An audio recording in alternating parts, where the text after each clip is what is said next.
queridos amigos, bienvenidos a este nuevo programa de Paz TV, estos especiales que tenían pendiente una entrevista por lo menos de hace 5 años atrás con José Luis Pérez Guadalupe. Él iba a venir al programa y me dijo, ha surgido una cuestión imprevista y es que le estaban nombrando ministro y es algo muy especial, ¿verdad? Porque ha estado 5 años de alguna manera pues expropiado de sí mismo, pero yo también daba gracias a Dios porque toda esa formación académica, espiritual, la iba a poner al servicio del Perú, de la justicia y la solidaridad del Perú. Así que yo estoy muy contento de que hoy puedas estar aquí. Bienvenido, José Luis, y muchas gracias. Gracias, José Antonio, a ti, muchas gracias por la invitación. Yo también muy contento de venir después de algunos años, ciertamente. Porque yo digo, aquí en paz por lo menos puede vivir con paz. Exactamente. Como te he visto tan agitado por aquí, por allá y tal, ¿no? Y bueno, es lo que tocaba, ¿no? Es lo que tocaba y excelente, ¿no? Últimamente yo te he visto en un montón de medios, en televisión, en las redes, en Italia, en Argentina, en Chile, muchos sitios hablando de estos dos excelentes libros, ¿no? Dios y el César, entre Dios y el César, el impacto político de los evangélicos en el Perú y América Latina y evangélicos y poder en América Latina. He visto ya varias entrevistas porque pues no he podido ir a las presentaciones y conferencias en directo. He leído por encima, no en profundidad como me gustaría, y por eso me gustaría que hoy que sea como una lección magistral, como tú das aquí, y yo procuraré interrumpir lo menos posible, ¿no? Pero para empezar, ¿no? ¿Por qué te interesa tanto este tema y que no solamente has estado en grandes debates, ¿no? Sino que incluso donde estuvo el Papa actual, ¿no? En Aparecida, tú estuviste ahí como experto y de alguna manera la Iglesia de Latinoamérica recogió tu propuesta y no solamente ya de Latinoamérica, sino ahora toda la Iglesia general, ¿no?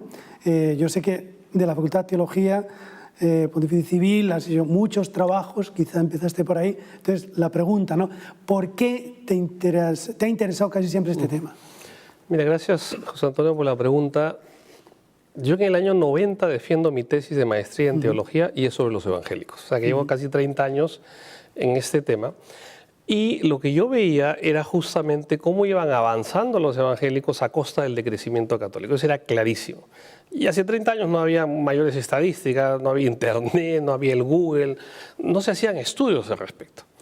Han pasado 30 años y la cosa empeoró, digamos, empeoró como Iglesia Católica. Es decir, en todos los países de América Latina ha crecido muchísimo los grupos no católicos a costa del decrecimiento católico. Ahora ya estamos en otro proceso. Pero inicialmente lo que se dio. Y de hecho, del año 70 al año 2020, o sea, en 50 años los evangélicos le han dado la vuelta a 500 años de catolicismo. Ahora estamos en otro continente. En 50 años, En 50 años ellos han podido imponerse y demás. Si vemos países como Guatemala, Salvador, Honduras, Nicaragua, están sobre el 40%. En 10 años, 20 años, en esos países los católicos vamos a ser la primera minoría religiosa. Entonces el fenómeno, por un lado, es un tema que nos interesa como católicos, lógicamente, porque aparte que es una llamada de atención, que al comienzo, hay que decirlo claramente, hubo mucha soberbia de la Iglesia Católica. Primero, al tratar de negar el fenómeno. Y segundo, a tratar de soslayar el fenómeno. Y claro, eso nos reventó en la cara. O sea, cualquiera que quiera negar una realidad y más aún un problema, el problema sigue avanzando. Ahora yo veo otra actitud, y como bien has mencionado, yo creo que el punto de quiebre fue Aparecida. El cardenal Bergoglio fue el que presidió la comisión de redacción justamente en Aparecida, hoy Papa Francisco, y donde se vio otra actitud. Es decir, para mí personalmente la experiencia de la quinta conferencia del Episcopado Latinoamericano fue grandiosa. Yo siempre hablo del espíritu de Aparecida, que es un espíritu de unidad en la diversidad. Y el espíritu de Aparecida, la verdad, era un espíritu más bien de sencillez. Y cuando se hablaba de la gran misión, por ejemplo, le quitaron la palabra gran. Vamos a hablar de la misión, ¿no? ¿No? Porque suena... poco. Suena, ¿me entiendes? No, no, tranquilo. Entonces, y cuando decían discípulos y misioneros, vamos a quitarle la I. Todo discípulo es misionero. Y cosas que se fueron trabajando me parecía de manera fabulosa. Y ahí justamente para mí es el quiebre. ¿Por qué? Porque se partió de un reconocimiento de los otros. Acaba de hablar el Papa hace unos días justamente en este encuentro de la renovación carismática y habló de la relación ecuménica entre carismáticos y pentecostales. Y él mismo cuenta el Papa una anécdota cuando él conoció la renovación y se asustó. Entonces dijo aquí, y él lo dice textualmente, esto parece una clase de samba, ¿no? Entonces, y después ya iba a conocer la renovación. Entonces, al comienzo había un poco de desconcierto, ya digo, de negación. Y creo que incluso yo recuerdo, José Luis, sí, que se te veía también como que ponías el dedo ahí en la llaga, ¿no? Y algunos dicen, bueno, que no es tanto, José Luis, ¿no? Es que estamos aquí, que no nos libramos, todos somos prácticamente como los grupos, somos como sectas y una más, ¿no? Y entonces como que veían a José Luis, porque de alguna manera todos como que creo que infravalorábamos el fenómeno, ¿no? Incluso se decía, ¿no? Generalmente, bueno, ahí es como no llegan los curas, como no llega y tal, pues, pero si hubiesen, ya volverían otra vez. Sí. Todos esos argumentos yo no estaba de acuerdo y los decía, y lamentablemente el tiempo me da la razón. Es decir, todos los argumentos que decían lavado de cerebro, a los pobres y qué sé yo, todos los evangélicos están en clase media, clase alta, ¿me entiendes? Si no es de pobres. O sea, el fenómeno no era pobreza o no pobreza. Que no hay sacerdotes, están ellos, falso. Aquí tienes al sacerdote y al costado tiene 5 pastores.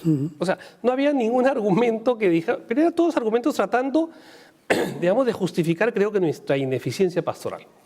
Ahora espero que ya nadie venga con teorías de la conspiración, y menos aún con teorías negacionistas del tema. Lo que tenemos que hacer es afrontar el tema. Y creo que el crecimiento de los otros grupos nos puede reflejar como en un espejo justamente nuestras propias deficiencias. El problema no era ellos, el problema no era nosotros. Claro, es que en Aparecida también se empieza, ¿no? No es la culpa por tu culpa, por tu gran culpa, por tu grandísima, sino decir por mí. Hay un reconocimiento. Por eso, Miguel, el punto de quiebre para mí fue Aparecida, donde dice, muchos de ellos se han ido, no sin culpa nuestra, ¿de acuerdo? Porque decía, no se van por razones teóricas, sino más bien vivenciales, ¿no? Que es lo que yo siempre decía. Y es por lo que la gente vive, no por lo que la gente cree. Entonces era un llamado de atención a nosotros cómo vivimos nuestro catolicismo, nuestras comunidades, y si no estamos siendo testimonio efectivamente para el común de la gente, ¿no? Que sigue siendo, y ahí yo digo, hay otro tipo de cosas que también se trataba de justificar la no llegada católica por el famoso tema del secularismo. Y yo siempre me peleé y dije, pues, ¿pero qué secularismo? O sea, estás hablando... Si estás hablando en Europa, habla de Europa, pero se usó como cajón de resonancia de lo que pasaba en Europa para justificar la pérdida de feligreses católicos. Y falso, en América Latina no existe el secularismo al estilo europeo. Es más, lo que ahora vemos, y ahora con la resacralización de la política lo vemos mucho más claro, que había un proceso más bien de resacralización de América Latina. Lo que ha habido, y no se daban cuenta, es de que ahora tenemos menos católicos, pero más evangélicos. Lo cierto que tenemos, si sumas a las dos cifras, mantenemos un 90% de cristianismo en América Latina. ¿Cuál es la diferencia? Que dejaron de ser un catolicismo dormido, de costumbre, un catolicismo sociológico, tradicional, de rito y de culto, y ahora mayormente, no mayormente, empezamos a un 20% de militancia evangélica en América Latina. Lo que pasa, esos pasaron a ser más bien evangélicos militantes, creyentes, conversos y todo lo demás. Ese era el gran cambio, no que pierdan gente. Entonces lo que vemos ahora, por ejemplo, es lo que decía que en barrios de clase media, clase alta, o sea, ahora es muy normal Miraflores, San Isidro, La Molina, ver iglesias evangélicas. Y ver dentro de esas iglesias evangélicas gente de la zona. O sea, no que te vienen de otros lados ahí. No. Gente que viene de la zona. Entonces ya el fenómeno, ya digo, cambió. Y cambió en 50 años. Yo tengo mapeado que el año 70 comienza el crecimiento estadístico de los evangélicos. Lo interesante, y ahí yendo un poco a los libros, es que si bien en los años 70 comienza el crecimiento numérico de los evangélicos, en el año 80 todos los países de América Latina fundan partidos o movimientos confesionales políticos. Y esos partidos políticos todos fracasaron. Entonces, lo interesante es, oye, no es que en ellos funciona todo y aquí no. O sea, seamos objetivos. Todos esos partidos evangélicos fracasaron. Porque partieron de un presupuesto totalmente equivocado, por más que la gente crea que es verdad, y es que no existe un voto confesional, ni católico ni evangélico. Yo creo que el voto confesional católico con el arzobispo Vargas Alzamora, el cardenal, creo que quedó claro en los años 90, ¿no? O sea, cuando quisieron, en mi opinión, manipular el voto a través de la religión. ¿Te acuerdas cuando sacaron la procesión? Que era en octubre, la sacaron en mayo, antes de las elecciones, ¿no? Y el lema era Perú, país católico. La gente fue a la procesión, escuchó los comunicados de las misas los domingos del arzobispado y todos los arzobispado, y el domingo siguiente fue y votó por Fujimori. O sea, ahí creo que se vio bien claro que el tema de una cosa es la confesionalidad religiosa, otra cosa es la opción política. Y creo que no hay que mezclarlas tampoco, ¿eh? Es decir, o sea, y menos manipularlas o menos utilizarlas. Entonces, eso se vio claro en el Perú, ya digo, en los 90. Pero ahora tenemos un nuevo fenómeno, o sea, los evangélicos neopentecostales, no los evangélicos clásicos, sino más bien los evangélicos, y ahí vamos entre pentecostales y neopentecostales, que ahora quieren incursionar en la política, y están incursionando en la política. Y la motivación sería ganar, diríamos, como terreno. Bien interesante tu pregunta. Ese es el tema.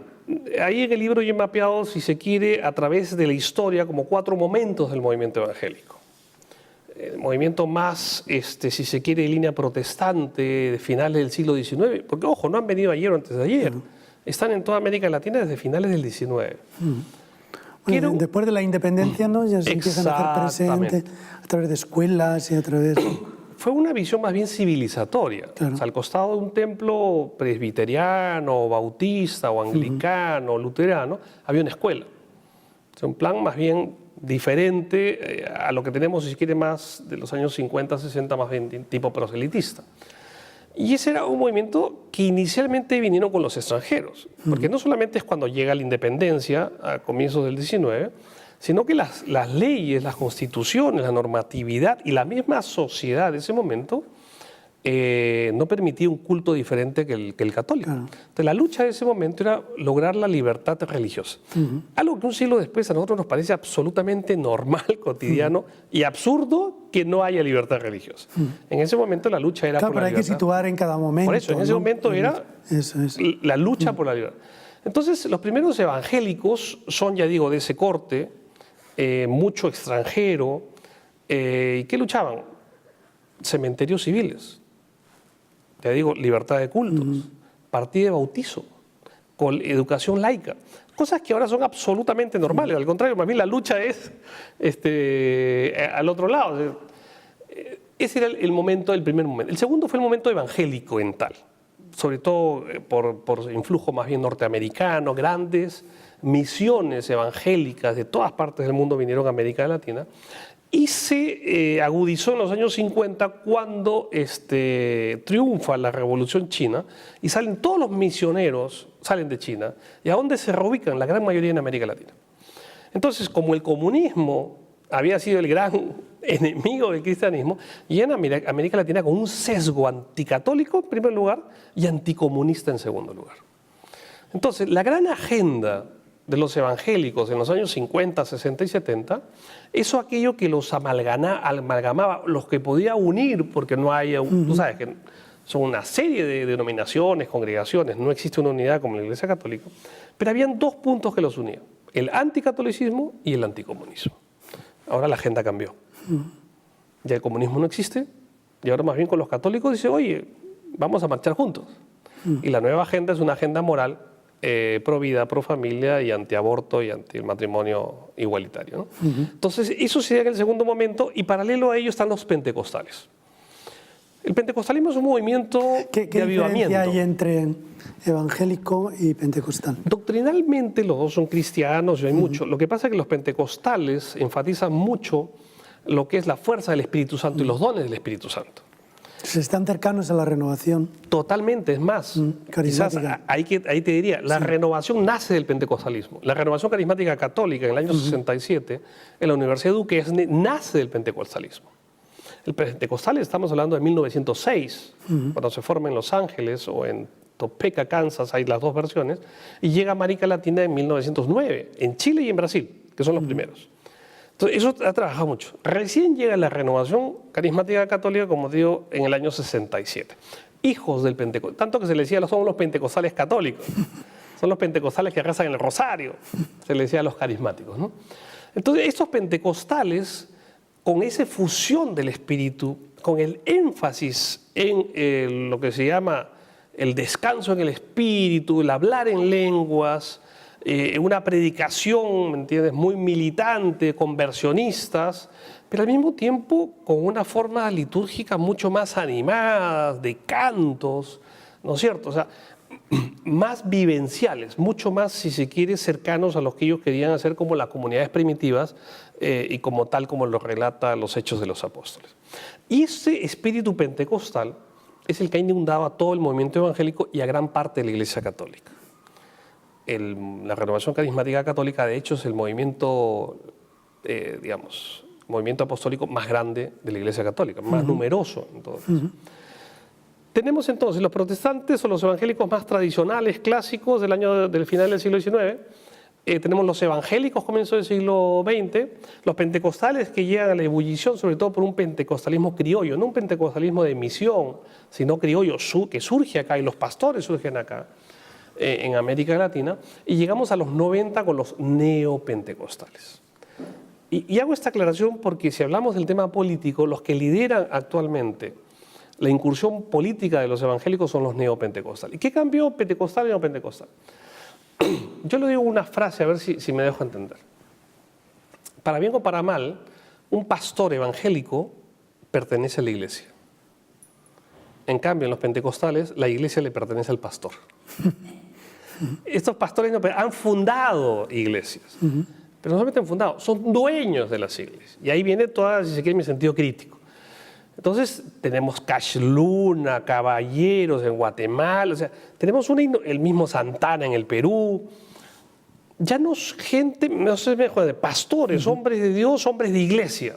Como hasta ahora los evangélicos y los pentecostales clásicos son pastores de su iglesia, de su denominación, e igual que el sacerdote católico. Si sales de acá y vas a otra misión, ¿entiendes? Pasas y eres de la iglesia. Bueno, había que plantear unas diferencias entre el liderazgo católico y el liderazgo evangélico, en fin. Pero en cambio los neopentecostales, en mi opinión, vienen con una ideología, le llaman teología de la prosperidad, que yo le llamo ideología de la prosperidad, con una visión reconstruccionista, es más bien más conservadora, pero lo curioso es que pasan de ser discriminados y ahora son discriminadores.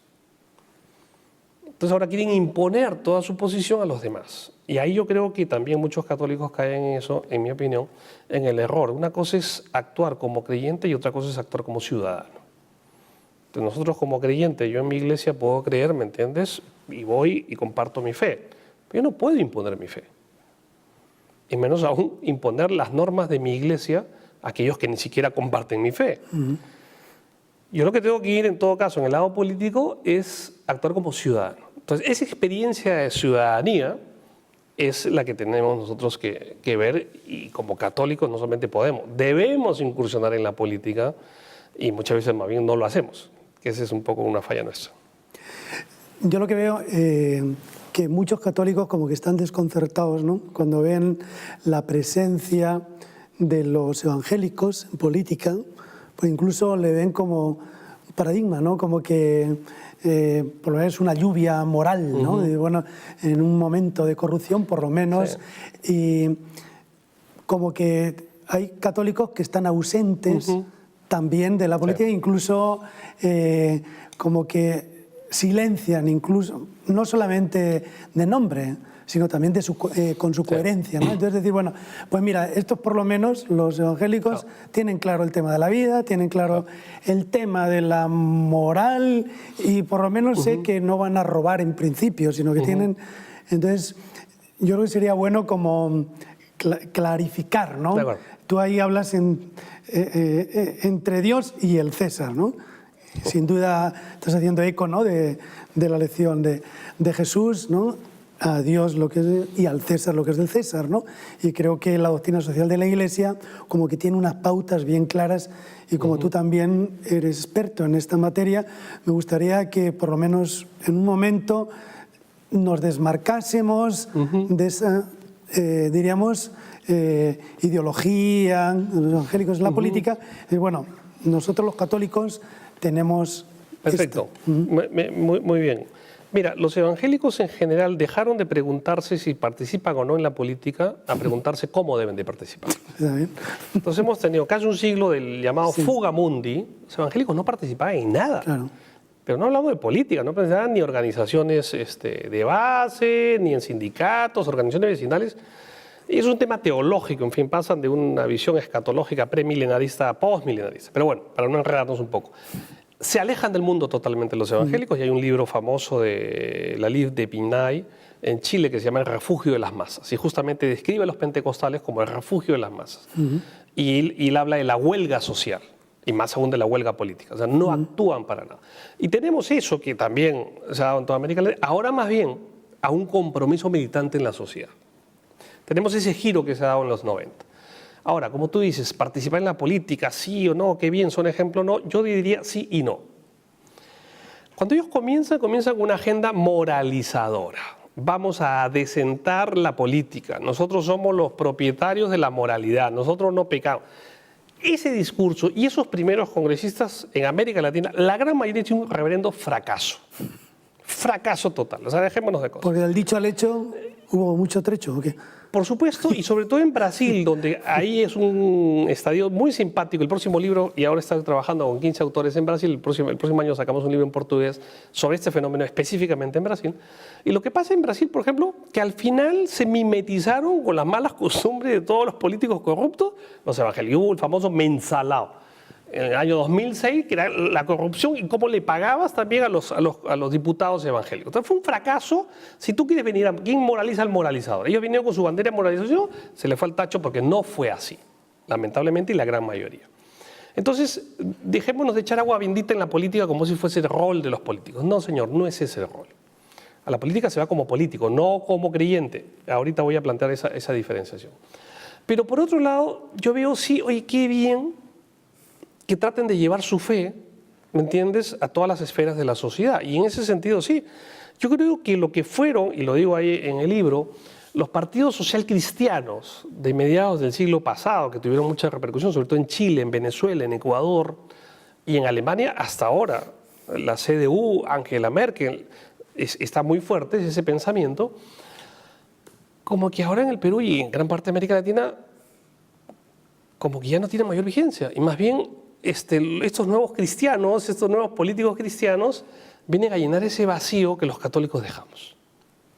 Podría plantearse. Entonces hay que ver la cara no muy buena y la cara más positiva de esta incursión de los evangélicos en la política. Pero yo ahí hago una distinción. Una cosa es ser político evangélico, es decir, un hombre que ingresa a la política, a un partido, hace política y piensa en el bien común y lo hace como ciudadano, y es totalmente válido que lo haga, igual que un político católico. ¿De acuerdo? Y desde tu convicción de fe vas y haces política, pero como ciudadanía. Y otra cosa son los evangélicos políticos, que no son políticos, son religiosos. Entonces, no son técnicos, son pastores, son moralizadores. Entonces, por eso entre Dios y el César, no confundamos los planos. Y si uno ve, yo he leído el libro de Santana, lo escucho siempre, donde dice que los pastores evangélicos están llamados a ser presidentes. Porque claro, es lo mismo, dice lo mismo ser pastor que ser un ministro de Dios a un ministro de... A ver, tú puedes ser un excelente futbolista, delantero y metes goles. Y claro, como eres un buen futbolista, ahora vas y vas a jugar básquet. Oye. Pero si es el capitán del equipo, dice, a lo mejor puede servir. Sería un caso muy simpático de Martin Luther King, donde él era pastor bautista y resultó ¿me entiendes? Un tremendo político, sobre todo de defensa de los derechos civiles de las minorías, ¿no es cierto? Puede darse el caso, pero tú entras a la esfera política. Pero lo que yo ahí sí tenemos que distinguir, porque si no llegamos a fanatismos religiosos muy peligrosos. Ya digo, una cosa es, te cuento una anécdota que vivimos en el gabinete cuando estaba, se tocó una conversación, no hubo ninguna decisión sobre el tema del aborto. Habíamos algunos ministros católicos que dijimos, plantamos ahí nuestra posición clarísima. Y creo que ese es el lugar en el cual uno tiene que decir, señores, acá, este es lo que, como país, como país. Pero yo no puedo decir, mira, yo soy devoto de la Virgen de Guadalupe, entonces quiero que todos sean devotos, por favor. No. Eso hazlo en tu iglesia, en tu parroquia, no sé si me entiendes. Entonces, no es fácil distinguir las esferas, pero yo creo que sí es necesario. Y es fundamental, porque si no corremos el riesgo de otra vez volver a constantinismos que ya no queremos. A los tiempos cambiaron.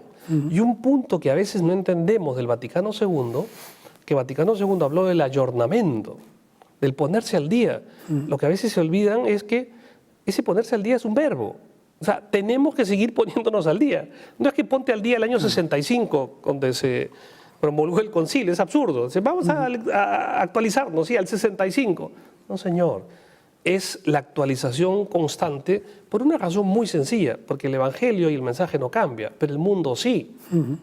Y lo único que no cambian son los cambios. Y si el mundo sigue cambiando, lo que tenemos que nosotros es adecuar el mensaje evangélico a las nuevas generaciones. Y eso tiene que ser constante, porque la gente va cambiando. O sea, de lo que yo viví en mi iglesia a lo que ahora puede vivir mi hijo de la iglesia, es otra iglesia. Nosotros somos los tiempos, ¿no? Decía San Agustín. Exactamente, ¿no? San Agustín decía, bueno, imagínense en esa época cuando se caía todo el imperio romano y él decía, no, los tiempos son malos. Seamos mejores y los tiempos serán mejores.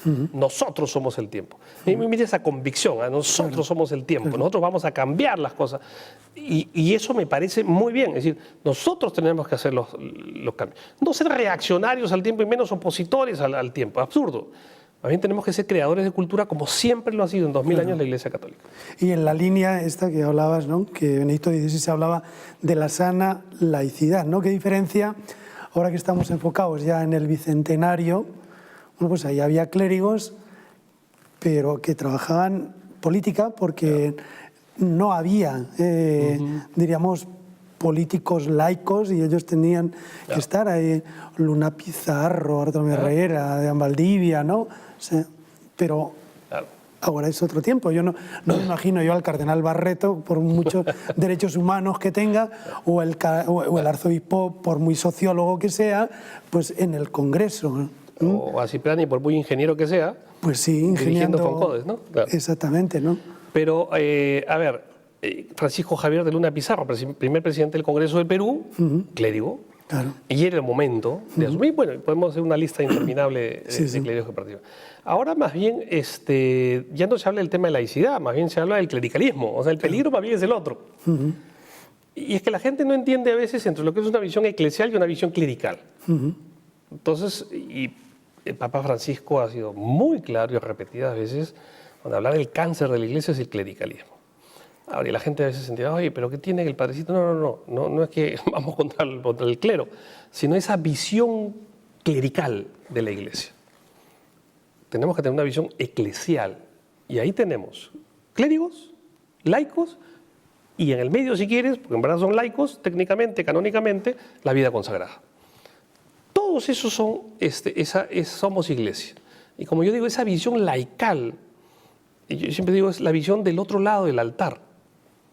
Es la visión mundana que nosotros tenemos como laicos. Y hay una prédica fabulosa de Juan Pablo II sobre la mundanidad del laico. Preciosa la mundanidad.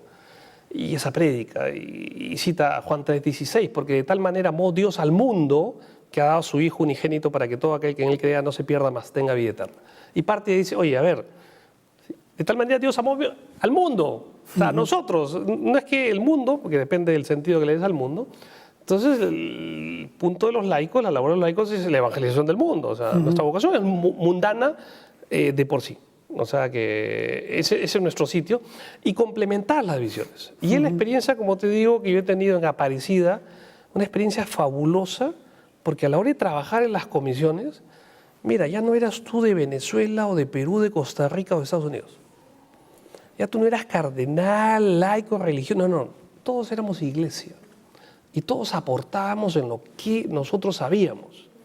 Tanto así que el cardenal Rodríguez Madariaga me dice, José Luis, tú has escrito sobre esto, escribe tú la parte, ¿me entiendes?, de los que han abandonado la iglesia, y por eso que ese texto sale ahí un poco el sello mío, ¿no?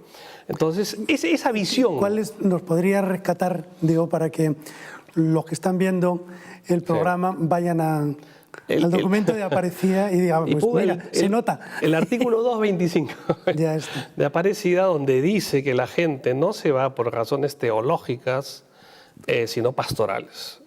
No se va por lo que ellos creen, sino por lo que viven. Y eso, decimos, eso tiene que surgir en nosotros. Y se da los 3 puntos que yo menciono en mis libros, porque yo escribo el año 92, ¿te acuerdas? Un librito que se llama ¿Por qué se van los católicos? Y después dije, yo no estoy explicando por qué se van, sino estoy explicando cómo se van. Y hay un proceso que yo amplié de 3 partes, que la primera es la experiencia religiosa, experiencia de Dios. La segunda es la vivencia comunitaria. Y la tercera es la formación doctrinal que consolida las otras 3. No, pero a mí por lo menos me ayudó mucho, ¿no?, a dar la clave, porque creo que es un análisis muy lúcido y completo, y también para analizarse a uno mismo, ¿no? Como el nuevo arzobispo que te ha dejado ahí tarea, las 3 preguntas, claro que sí. las 3 preguntas, pero yo siempre me planteo, digo, a ver, José Luis, digo, yo me he convertido realmente, yo tengo una experiencia viva de Cristo, y tú ahí preguntas, y además dejabas bien clarito, y casi todos, ¿no?, te decían, si yo hubiese tenido esta vivencia, es que ni me planteo ir a otro sitio, exactamente, ¿no? ¿Te acuerdas bien ahí? Porque es más, yo le pregunto a 1000 ex católicos por qué se fueron. Entonces, y dan sus razones, yo las sistematizo y le pregunto después, si eso que tú encontraste acá en este movimiento, lo hubieras encontrado en la Iglesia Católica, te hubieras salido de la Iglesia Católica, y el 92%, o sea, 9 de cada 10 me dicen que no se hubieran salido de la Iglesia Católica. Entonces, ahí yo creo que, yo siempre he dicho, no es el tema doctrinal, es el tema pastoral. No es el tema de lo que somos, sino cómo llegamos a los demás. Entonces, yo ahí creo que es un reto grande, justamente porque dicen, no, es que ellos son así. Yo decía, primero siempre digo, a ver, no compares un buen evangélico con un mal católico. No. Todo eso que yo he planteado, la experiencia religiosa, la vivencia de comunidad, la formación doctrinal que encontraron ellos, digo, ¿también en nuestra iglesia? Claro que sí, o sea, por favor, o sea, la tenemos, porque esta es de la fuente cristiana de la cual nosotros bebemos, ¿me entiendes? O sea, no es nada original ni exclusivo de los evangélicos, es del cristianismo en esencia. Y ahí yo retomo un poco Benedicto XVI, que se inspira mucho en Romano Guardini, en la esencia del cristianismo, cuando dice, y bueno, ¿y cuál es la esencia del cristianismo?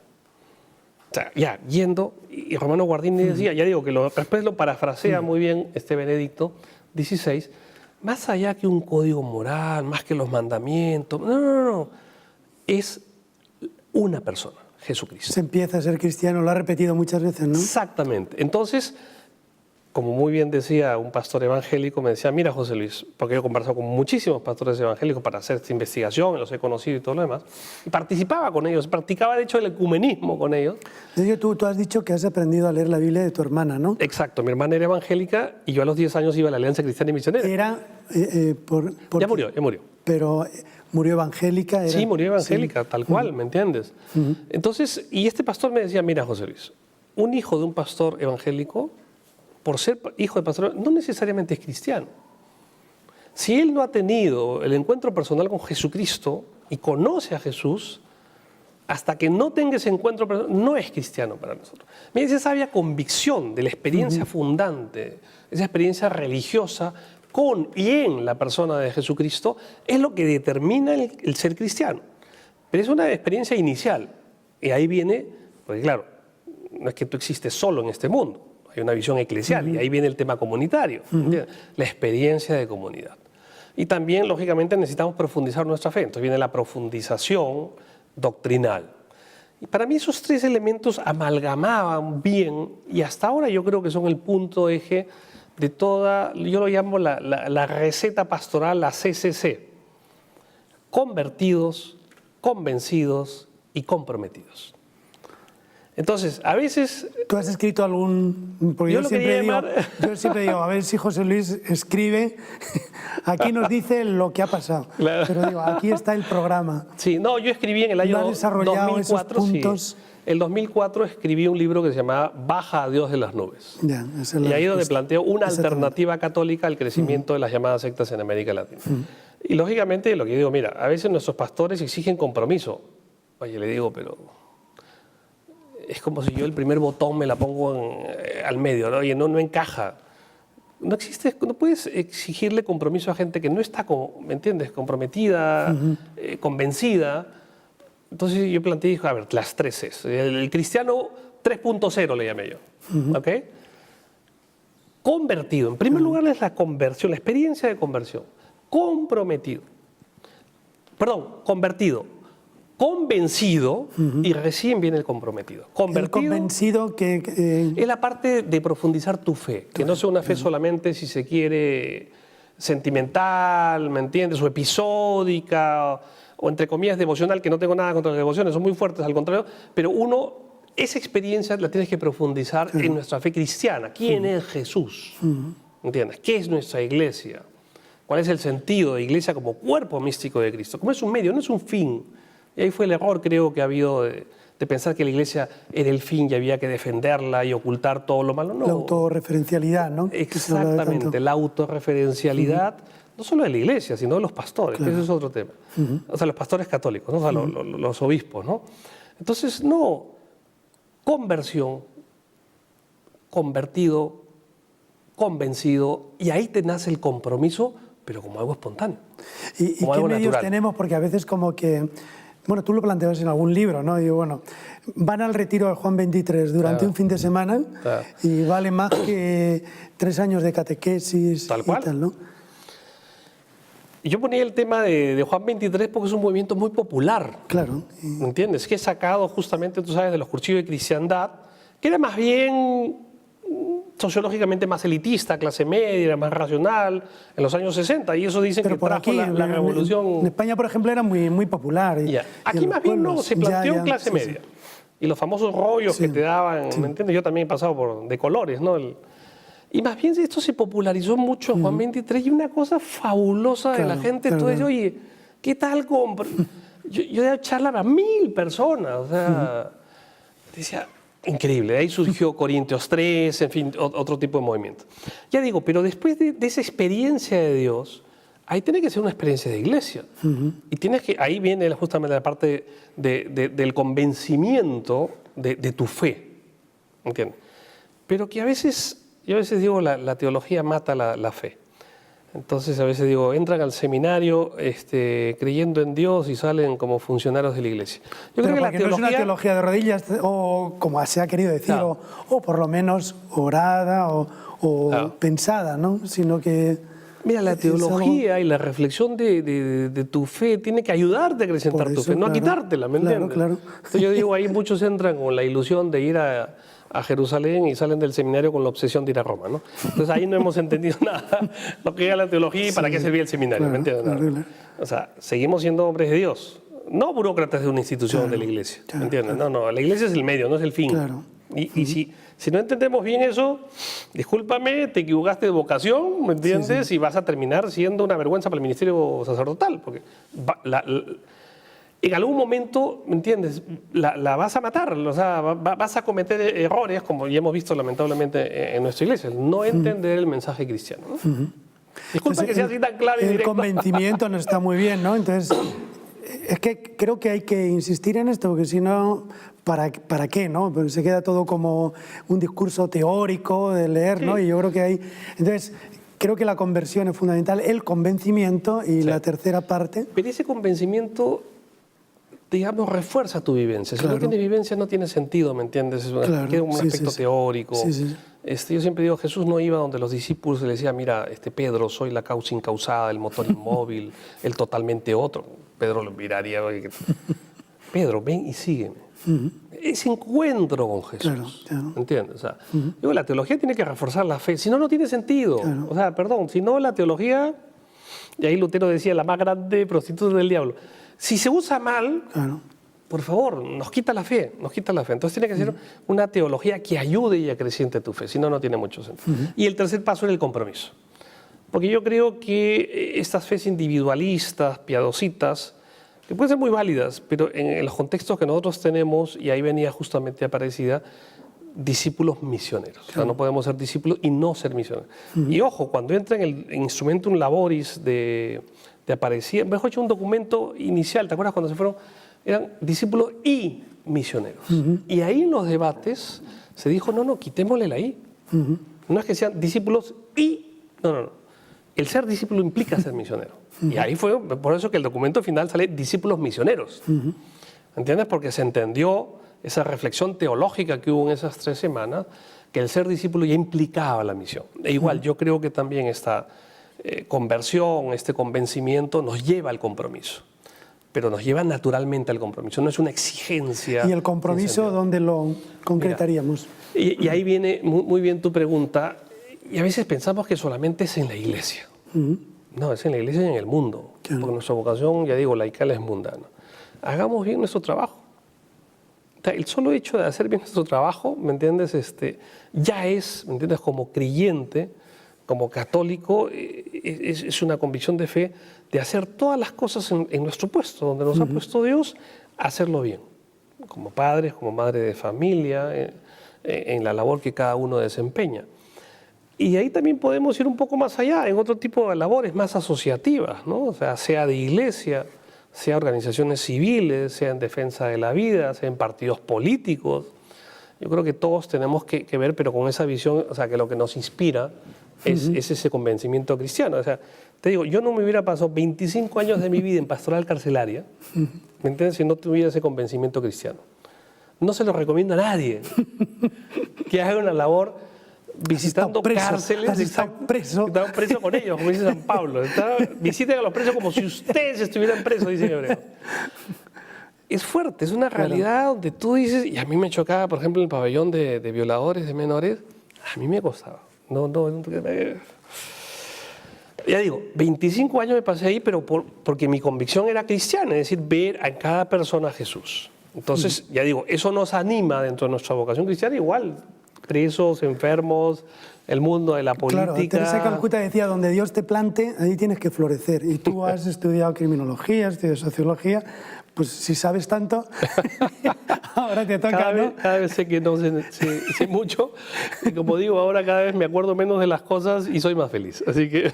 No, pero yo veo que ahora mismo, ¿no? En este programa te han felizmente interrumpido para un canal estatal, sí.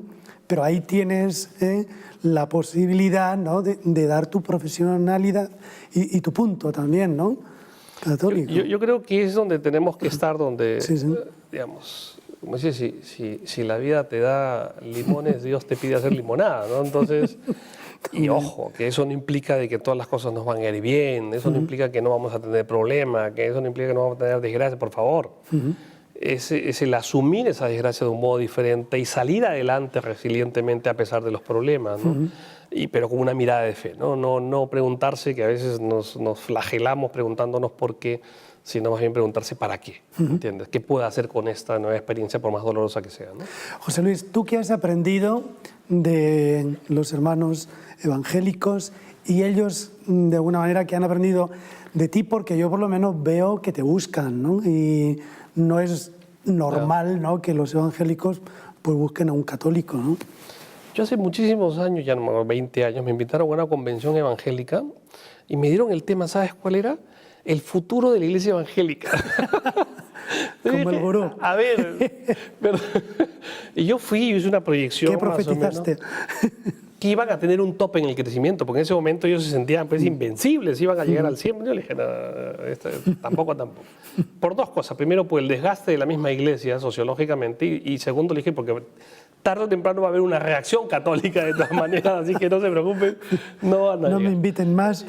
Y había algunos que no me conocían, le decía, uno me preguntó directamente, pero hermano, pero usted es católico. Este espía es tan bueno, no sabemos si es suyo o es de los otros. Le digo, sí.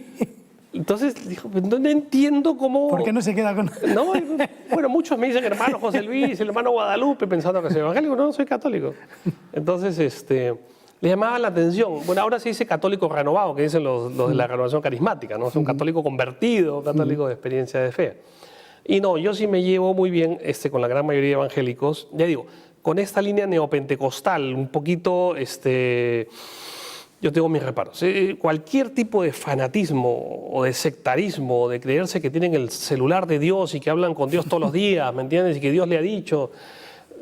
Yo ahí tengo mis problemas, o sea, tengo mis reparos y Santana le ha dicho a Dios que puede tener concubina. Mira, qué bien, o sea, ya...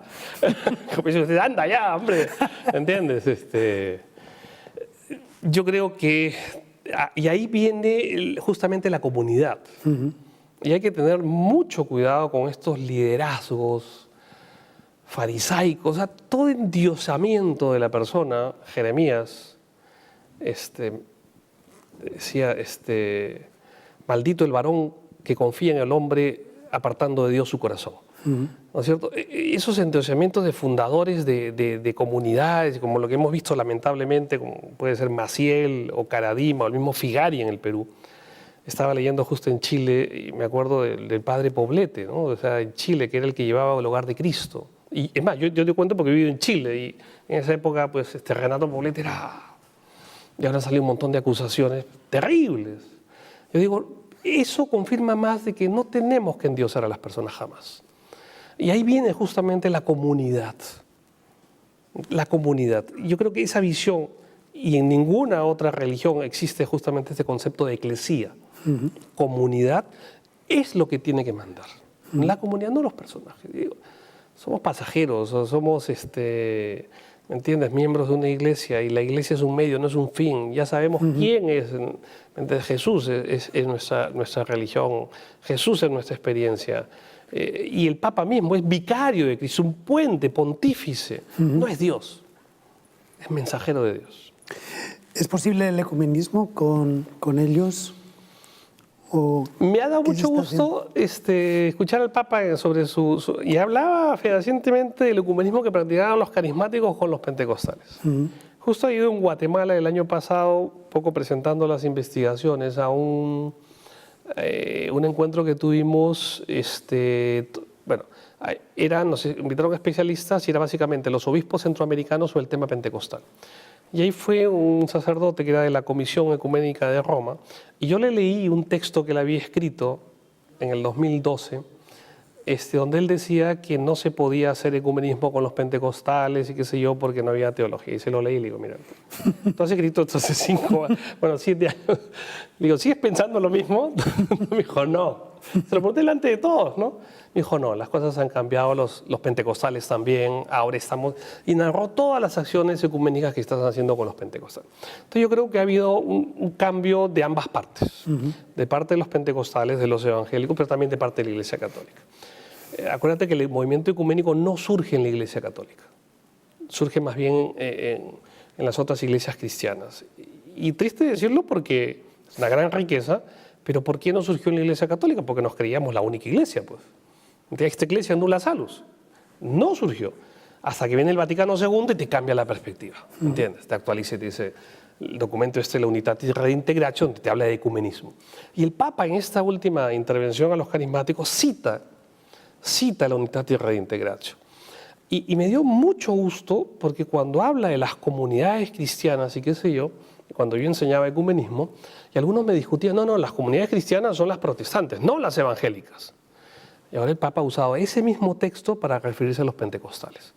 O sea, está clarísimo, ¿me entiendes?, de que no tenemos que ningunear, ¿me entiendes?, que negarle la cristiandad a nadie. Y yo creo que ahí, yo sí soy un fanático de Francisco, me gusta mucho esa visión, porque yo lo conocí en Aparecida. Estuve con él esas 3 semanas y ya desde esa época se hablaba del cardenal Bergoglio. Yo no lo conocía, la verdad, pero escuchaba mucho el cardenal Bergoglio, un hombre simpaticísimo, sencillo, y hablaban de cómo él era arzobispo en Buenos Aires, que tomaba el metro, que él cocinaba, que le tocaban el timbre y él te atendía. O sea, esa sencillez que la sigue mostrando, ¿no? Como Papa Francisco, y creo que ese es un excelente ejemplo que nos está planteando a todos los católicos. Estupendo, José Luis. Hablando, se nos ha ido casi el santo al cielo. Mira tú. Porque de los libros que íbamos a hablar prácticamente no hemos dicho nada, pero ya en el minuto que nos queda, Sí. dinos dónde conseguirlo o, Sí. o si hay alguna actividad. Mira, yo lo que tengo que resaltar que una fundación alemana que no tiene nada que ver con mi iglesia, que es la Fundación Konrad Adenauer, me pidió en el año 2016 escribir sobre los evangélicos y la política. Bueno, yo estaba un poco ocupadito en el ministerio, así que salí del ministerio y me puse a trabajar. Y a raíz de este libro, porque tiene 230 páginas, de las cuales 30 son de Perú y las 200 son del contexto latinoamericano. Entonces, la misma fundación dijimos, oye, si ya tenemos el contexto latinoamericano, vamos a hablar de más países. Y sacamos este segundo libro de acá, ahí donde tenemos... Y esto, conseguimos 10 especialistas de 10 países, y ya hicimos, yo hago la introducción general, el panorama general, e hicimos un poco el panorama cómo era en América Latina. Entonces, ahora sí ya tenemos una visión continental, más o menos global, esto es muy dinámico, sobre lo que está sucediendo. Y estos libros, al ser de la fundación alemana, también financiado por el Estado alemán, no se venden, pero sí pueden conseguirlos llamando a la fundación CAS, Konrad Adenauer Stiftung. O sea, Ni se compra ni se vende, como el cariño se obsequia verdadero. exactamente la fundación. Mira, ya va... Esta es la tercera edición de este libro en 2 años. Qué bien. Y esto tiene 6 meses y ya se acabó. Sacamos 2.000 ejemplares. Ya, esto quizás ya no den, porque tenemos que sacar mira, 6 meses que lo hemos publicado. Hicimos la presentación acá en Lima, de ahí me fui a presentar en Berlín, en Sao Paulo, en Santiago, Bogotá. El próximo mes voy a Nueva York, en julio voy a Panamá.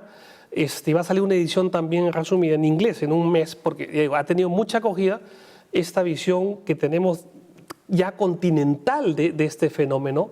Entonces, pueden llamar al teléfono de la Fundación Konrad Adenauer y pedir que están interesados, que han visto el programa, que les interesa tener el libro, y ahí ustedes van. Está en el pleno óvalo de Miraflores, está la oficina de la Fundación Adenauer, así que pueden ir para allá. Estupendo, pues muchísimas gracias, José Luis, por ayudarnos a bajar a Dios de las nubes, traerlo aquí.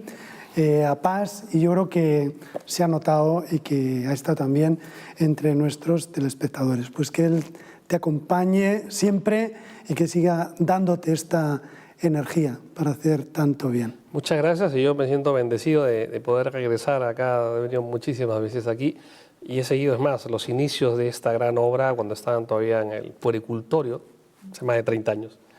De ahí pasó al Colegio Belén. Más, nosotros inauguramos una obra, haciendo una obra de teatro en ese auditorio del Belén, imagínate, y de ahí para acá. O sea, que me conozco la obra y el padre Roberto hace décadas, así que pues, me siento muy bendecido por estar acá. El hogar te seguirá esperando.